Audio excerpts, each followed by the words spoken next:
오늘은 배터리에 대해서 한번 알아보겠습니다. 배터리의 중요성을 뭐 말할 필요가 없죠. 그죠? 캠핑 갈 때 뭐 기본적으로 냉장고를 돌린다든지 아니면 LED 라이트 등을 단다든지 뭐 여러 가지 전기가 많이 쓰입니다. 뭐 심한 경우에는 드라이기도 쓰고 하더라고요. 근데 뭐 저는 머리털이 별로 없어서 뭐 드라이기는 별로 신경 안 쓰고요.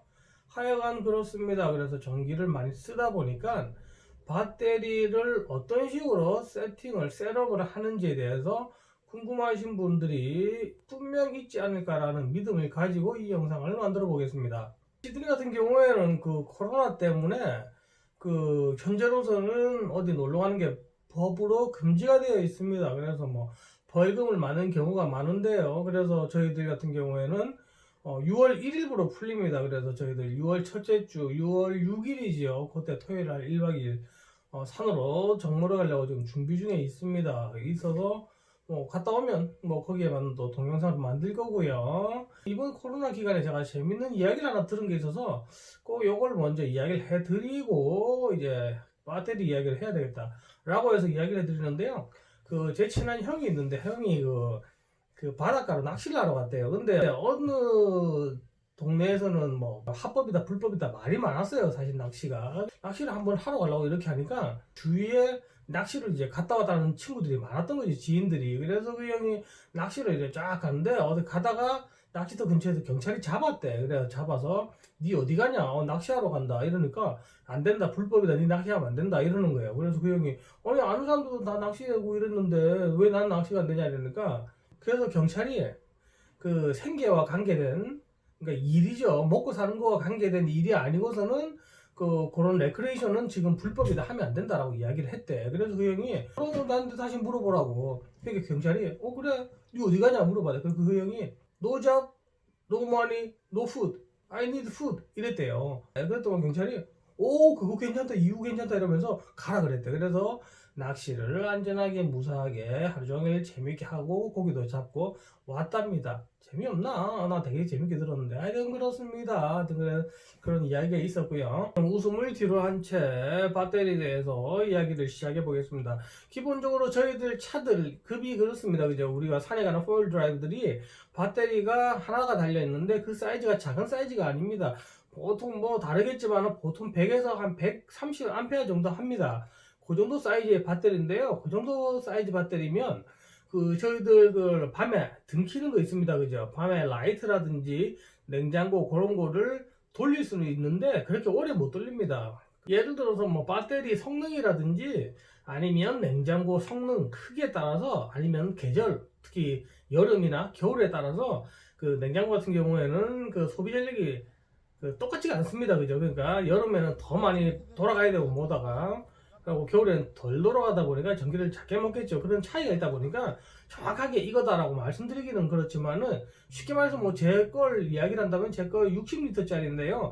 소비 전력이 나와 있는 걸로는 뭐 3에 한 4A 정도 나와 있는데, 그 물건에 대한 리뷰를 제가 확인해 보니까 한 1A밖에 사용을 안 한다 그러더라고요. 1A밖에 사용을 안 한다는 말은 1시간 정도에 1A를 소비한다라는 거죠. 그러니까 단순히 계산상으로 봤을 때 우리가 100A짜리 배터리를 가지고 있다라고 하면 1시간에 1A니까 100시간을 쓸 수 있는 거죠. 그러면 계산해보면 뭐 엄청 오래 쓰는 거지. 그죠? 맨날 며칠 쓰는 건데 실제 뭐 그렇게 계산대로 안 나온다라는 거지. 그래서 계산할 필요는 없는데, 성능의 차이는 있겠지만은 배터리가 내게 100A다라고 하면 한 50A 정도는 안전하게 쓸 수 있다라고 생각을 하시면 되는데, 그렇게 했을 때 내가 쓰는 전자제품이 1A를 쓴다라고 했을 때는 뭐 50시간이니까 대충 잡아도 한 이틀을 쓰는 거죠. 이틀이라는 계산이 나옵니다. 그래서 그렇게 따진다 그러면 굳이 하나로도 충분하지 두 개를 달 필요가 없다라는 계산이 나오는데요. 아까도 말씀드렸지만은 여름, 겨울 소비되는 그 전력이 또 다르기 때문에 계산하는 방법이 다르다 보니까 전기를 쓰기에는 좀 위험하다. 그래서 배터리 하나가 있는데 내가 냉장고를 돌리고 싶다. 45리터나 60리터 정도 되고 재원상 나와 있는 게 한 5A 이하다 라고 가정을 했을 때는 그 배터리 하나를 사용할 때 자기 전에 한 30분 정도 돌리고요. 그리고 아침에 일어나자마자 또 한 30분 돌려주면 배터리의 방전을 막을 수가 있다라는 계산이 나옵니다. 그러니까 뭐 그렇게 하시면 되고요. 근데 이제 그게 좀 불안하죠. 그래서 불안하다 보니까 파워뱅크라는 걸 가지고 배터리는 손대지 않고 파워뱅크라는 거를 사용하시게 되는데, 자그마한 거는 가격도 싸지만은 뭐 휴대성은 좋습니다. 그죠? 근데 그 용량이 약하다 보니까 냉장고 돌리기는 턱이 없고, 그래서 뭐 배터리가 큰 100A 이상의 휴대용 배터리를 사용하는데, 사실 그건 또 말이 휴대용이지, 그 무거운 걸 들고 집에 왔다 갔다 하면서 집에서 차지해서 또 가져와서 캠핑장에 쓰고 하는 거는 저희들한테는 좀 안 맞는 것 같습니다. 그래서 그런 것보다는 트윈으로 배터리를 하나를 더 다는 경우가 있는데, 저희들 같은 경우는 배터리를 하나를 차라리 더 답니다. 그래서 트윈 배터리로 사용을 하는데요. 그랬을 때 장점은 굳이 집에다가 가져가서 충전할 필요가 없다는 거죠. 시동을 걸과 동시에 배터리가 차지가 되다 보니까 뭐 그런 걱정이, 집에 왔다 갔다 하면서 충전할 필요가 없고요. 그리고 더 중요한, 저희들이 트윈 배터리를 다는 이유는 그 어떤 상황에서도 내가 배터리를 다 써서 완전히 방전이 된다 하더라도 메인 배터리는 항상 살아 있습니다. 충전할 때는 배터리 두 개를 동시에 충전을 하고, 차가 시동이 꺼짐과 동시에 메인 배터리에서 전기가 빠져나가는 거를 그 이솔레이터라든지 DC-DC 차저 같은 게 딱 끊어버립니다. 그렇게 끊어다 버리다 보니까 내가 뭐 아침에 잘 일어날 때 또는 저녁에 잘 때 시동을 걸고 할 필요가 전혀 없이, 뭐 방전되면 방전되는 대로 어떤 상황에서도 배터리 하나는 무조건 살아있다 보니까 시동을 걸고 좀 있으면 이제 충전이 되니까 아무런 배터리에 그 스트레스를 받지 않습니다. 그래서 가장 좋은 조합은, 내가 캠핑을 좀 간다 하시는 분들은 트윈 배터리를 다시는 게 가장 낫고요. 그리고 트윈 배터리를 달 때도 주의할 게 뭐냐면, 뭐 제 차같이 뭐 한 10년 전후 10년 넘은 이런 차들은 그냥 배터리 하나 더 추가하고 아이솔레이트라는 게 있습니다. 아이솔레이트라는 게 있는데, 그런 거나 해서 달고 이러면 뭐 브랜드마다 차이는 있지만은 뭐 한국 돈으로 따져봐야 10에서 20만 원 사이로 왔다 갔다 합니다. 그 정도에 뭐 레이버 차지 빼고 파트가만 뭐 그 정도면 충분히 설치를 할 수가 있습니다. 물론 설치가 쉽진 않죠. 돈도 어떻게, 그죠? 돈 없으면 내가 몸으로 때워야지. 하여간에 제품 구성으로 봤을 때는 뭐 그 정도 금액밖에 안 들어갑니다. 그거 플러스 배터리가 들어가는 거죠. 그렇게 넣으면 전기를 아무리 쓰더라도 방전에 대한 두려움이 없다 보니까 뭐 점프선 신경도 안 써도 되고요. 전기를 충분히 쓸 수가 있습니다. 이솔레이트 경우에는 막 가격이 그렇습니다. 그런데 이제 DC-DC 차저로 다 가게 되면 또 다릅니다. 금액이 확 올라갑니다. 보통 한국 돈으로 따져도 7, 80만 원 넘어갑니다. 뭐 한국에서는 모르겠습니다. 그죠? 근데 호주에서 그런 걸 구입할 때는 그 케이블이랑 그런 컨트롤러, DC-DC 차저 뭐 그런 세트를 구입하는 데만 금액이 그 정도 들어갑니다. 그러니까 뭐 그런 걸 갖다가 메카닉한테 맡긴다 그러면 한 1000불 정도 생각을, 한 100만 원 정도 되는 거죠. 겁나 세지, 그죠?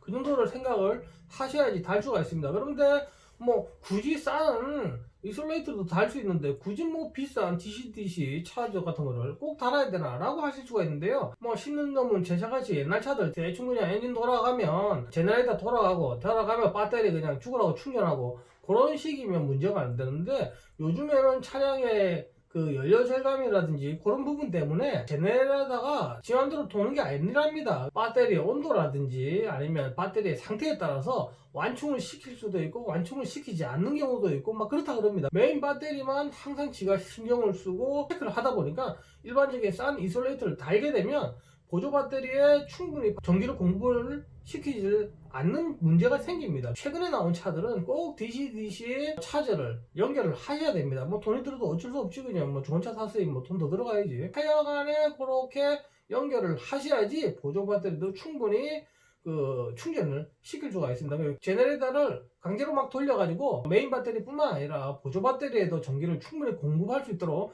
계속 제네레이터가 작동을 하도록 뭐 할 수 있도록 뭐 그렇게 하는 원리라는 거죠. 그래서 물론 뭐 제조사마다 다르지만은 최근 한 5, 6년밖에 되지 않은 신형차들이다 라고 할 때는 꼭 DC-DC 차저를 다시는 게 맞고요. 제 차같이 오래된 차들은 그냥 가격이 싼 이솔레이터로도 충분하다 라고 말씀드릴 수가 있습니다. 그리고 뭐 배터리 안 한다는데 그게 뭐 금액이 돈이 그래 많이 들어가고 거기다 플러스 배터리까지 해야 되니까 뭐 한국 돈으로 대충 따지면 뭐 우리가 따져도 한 100만 원 넘어갑니다. 근데 그걸 뭐 제가 다른 영상에도 말씀드렸지만은 와 비싸네 라고 생각하시면 이 업계에서 저희들이 있을 수가 없습니다. 그런 거 싸네 할만하네 라는 생각을 가지고 당장 나도 달아야 되겠다. 그래서 내가 당장 그걸 달고 산에서 마음껏 냉장고도 쓰고 드라이어도 할 수 있고 전기가 없는 산속에서도 마음껏 전기를 쓸 수 있다라는 그런 어떤 우리가 상상을 한다 그러면 그 정도 돈 쓸 수 있다라는 그런 생각을 가지고 지르자는 거지, 그죠? 그렇게. 그러고 나서 이제 다음 단계가 솔라 판넬을 하나 다는 게 가장 아름답지 않나라고 생각을 합니다. 솔라 판넬도 뭐 종류가 여러 가지인데요. 냉장고 하나 돌리고 밤에 불 몇 개 쓰고 그 정도의 전력을 사용한다 라고 봤을 때는 110W만 해도 충분하다고 봅니다. 110W 같은 경우에도 보통 플러스 마이너스 차이는 있지만 한 시간당이죠. 시간당 5, 6A 이상을 지가 차지를 합니다. 5에서 6A를 차지를 하다 보니까 110W 정도의 솔라 판넬만 있어도 충분히 차지가 됩니다. 사이즈가 조금 큰 160W를 하셔도 되고요. 사이즈가 좀 작은 110W를 할 수도 있는데 제 같은 경우는 110W를 설치를 했습니다. 그 이유가 뭐냐면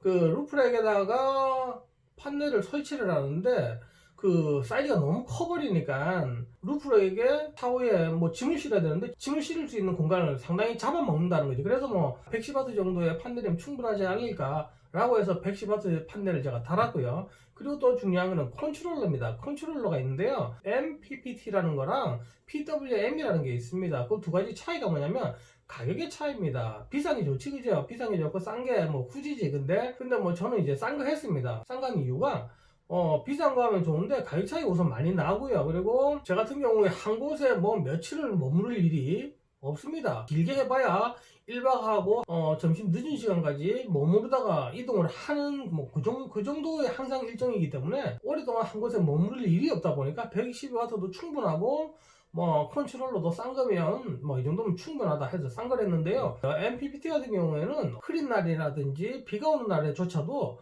그 최상의 컨디션으로 그 충전을 차지를 할 수 있도록 도와준답니다. 그러다 보니까 그게 낫고요. PWM 싼 거죠. 싼 거 같은 경우에는 아무래도 맑은 날, 말도 못하게 따뜻하고 맑은 날 직사광선이 제대로 쬐을 때만 충전이 잘 되고 그러지 않고서는 충전이 되게 약하죠. 단점이 있습니다. 그래서 자기 상황에 맞도록 그거를 또 선택을 하시는 게 좋고요. 솔라 판넬 설치와 관계된 영상은 뭐 제가 따로 올리겠지만은 뭐 그런 식으로 해서 트윈 배터리에 솔라 판넬 하나 정도만 다시면 웬만큼 뭐 어느 캠프장에서 어떤 상황이 되더라도 충분히 뭐 전기를 쓰는 데는 쓸 수 있을 겁니다. 그리고 또 어떤 분들은 헤어드라이라든지 아니면 가정용 뭐 전기장판이라든지 그런 걸 어떻게 쓸 수가 있냐라는 분도 있는데요. 그거는 또 배터리랑 다릅니다. 그죠? 저희 차들은 12V니까 그거 아니라 인버터라는 게 있습니다. 인버터라는 게 있는데 인버터라는 게 있는데 12V를 220 또는 뭐 240, 호주 같은 경우는 240V를 쓰는데요. 그렇게 변환해주는 변환 장치가 있습니다. 그걸 따로 설치를 하셔야지 집에서 쓰던 드라이어라든지 다른 물건들을 쓸 수가 있고요. 드라이어라든지 히터 같은 경우에는 전력 소모가 많습니다. 보통 뭐 대충 잡아도 1000W, 1500W 그 정도 됩니다. 전력 소모가 많습니다. 그런데 아무 인버터나 사냐? 그것도 솔라 판넬이랑 똑같습니다. 인버터가 종류가 많습니다. 조그마한 배터리 정도만 차지할 수 있는 뭐 50, 100W부터 해서요. 1500W, 2000W 뭐 가격 차이도 상당하고요. 와트 수에 따라서 금액이 달라지는 거죠. 그래서 내가 전자레인지라든지 산에 가서 굳이 드라이를 해야 되겠다 라고 생각을 하신다 그러면 최소 1500W, 1800W 정도의 인버터를 구입을 하셔서 배터리 연결을 하셔야지 쓸 수가 있습니다. 이왕이면 그런 제품들은 전기를 많이 먹기 때문에 시동을 걸고 그렇잖아요. 그죠? 드라이 하는 거 뭐 하루 종일 하는 거 아니잖아. 우리 저희 집사람도 오래 하더라고. 그죠? 오래 하는 경우도 있는데 하여간에 그렇습니다. 그래서 뭐 보통 뭐 2, 3분 하지. 한 3분 하나. 그죠? 그렇게 전자레인지도 마찬가지고 커피포트도 마찬가지입니다. 그렇게 전력 소모가 많은 걸 쓰실 때는 차라리 시동을 걸어 놓고 사용을 하시고 커피가 다 물이 끓었다라고 할 때 이제 그때 시동을 끄는 게 급격한 배터리 소모를 방지하는 방법입니다. 예를 들어서 내가 전자제품인데 70W짜리다. 그러면 이게 몇 암페어인지를 알면 어느 정도 시간 동안 내가 쓸 수 있다는 계산이 나오는데요. 그런 계산 방식은 예를 들어서 70W 나누기 12.8 해서 나오는 게 그 암페어 수입니다. 그러니까 대충 따졌을 때 한 6A 정도 나온다. 뭐 플러스 마이너스 되겠지만 그죠? 뭐 그 정도 나온다 생각을 하시면 아마 맞을 겁니다. 계산기로 뭐 정확하게 두드려 보시면 되고요. 그렇게 해서 내가 그 소비 전력을 정확하게 아시면 배터리 용량에 맞도록 또 사용할 수가 있습니다. 그러니까 그런 계산 방식을 기억해 주시는 것도 도움이 되고요.